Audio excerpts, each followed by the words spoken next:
और ये फर्क होता है दिमाग जब एक सेट बल्लेबाज क्रीज पे हो।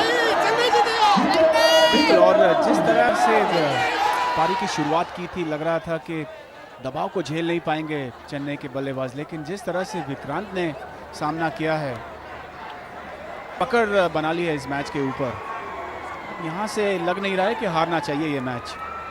बढ़िया स्थिति में है चेन्नई की टीम और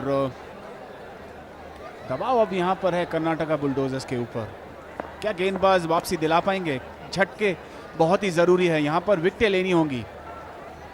यानी एक रन तो अगर आप अच्छी गेंदबाजी भी करते फिर भी एक रन मिलेगा ही आपको। यानी आप अगर एक बाउंड्री मार सकते हैं तो आपका काम बिल्कुल आसान हो जाएगा। थोड़ा सा ड्रिफ्ट करते हुए लेग साइड के बाहर वाइड का इशारा। दबाव अब दिमाग काफी बढ़ रहा है कर्नाटका बुलडोजर्स के ऊपर। पिछले ओवर की आखिरी गेंद पे एक मौका था विक्रांत की विकेट लेने का, काफी जोर से अब स्ट्राइक किया था, बैकफुट पे गए थे। आसान नहीं रहता ऐसे कैचेस, पर कई बार पकड़े जाते हैं। और आपको याद होगा विक्रांत ने जब वो गेंदबाजी कर रहे थे एक बहुत बढ़िया कैच पकड़ा था। और जैसे अगर आप कैचेस आप पकड़ ले स्थिति में तो मुश्किलें बढ़ जाती है। पर ये क्या बढ़िया शॉट, गजब की बैटिंग। अब तो राह काफी आसान नजर आ रही है चेन्नई राइनोज की। अगर ऐसे रन आते जाएंगे तो फिर कर्नाटका बुलडोजर जो डिफेंडिंग चैंपियंस हैं उनके लिए मुश्किलें बढ़ जाएंगी। विक्रांत यहाँ पर खिलवाड़ कर रहे हैं गेंदबाजों के साथ। पिछले ओवर में भी देखा था ऐसा ही शॉट खेला, तो इस बार फिर से दोहराया। दिल स्कूप तिलक रत्न दिलशन यहाँ पर होते तो बहुत ही नाज करते ये शॉट को देखकर, बहुत ही खुश होते। गेंद की लेंथ को कितनी जल्दी पड़ रहे हैं और क्या पोजीशन में आ रहे हैं, क्योंकि जो जोखिम उठा रहे हैं अगर गेंद को मिस करते हैं तो सीधा बोल्ड होंगे। इतना बढ़िया मैन्युफैक्चर कर रहे हैं, इतना बढ़िया तरीके से उसका निष्पादन कर रहे हैं। बहुत ही हाई क्लास इनिंग्स कहना होगा दूसरे रन के लिए वापस आते हुए।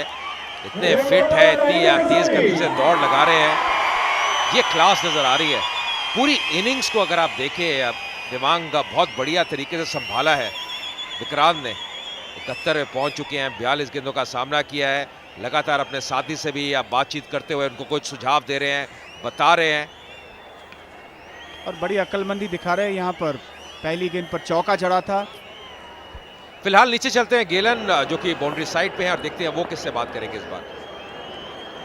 With me is a really young, enthusiastic girl who right now is a tad bit nervous. Let's ask her why. Akshara Hassan, tell me firstly, are you nervous about Chennai or are you nervous about Shamitab?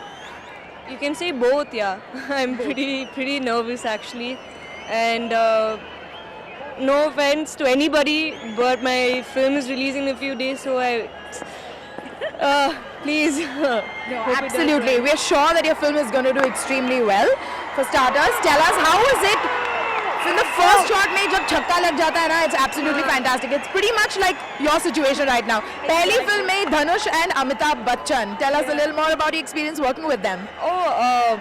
First and foremost, to get this film as my first project is, I'm honored to have gotten this opportunity because, see, I dropped out of high school, I'll be very honest, and this is like university for me, to be so just been a complete honor working with them, and I've learned truckloads, and I still feel there's a lot more to learn from them. This one film is not enough. I think I need 100 more films to learn almost everything, and I still think those films are not enough. Absolutely.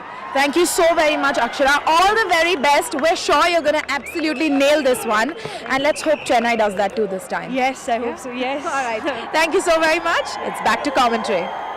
शुक्रिया गेलन जी। हम ये उम्मीद करते हैं मुझे picture इनकी release होने वाली है, शमिताब एक बहुत बड़ी सुपर हिट हो, ब्लॉकबस्टर हो, क्योंकि उसमें कुछ महान एक्टर्स काम कर रहे हैं। धनुष भी है, ग्रेट मिस्टर अमिताभ बच्चन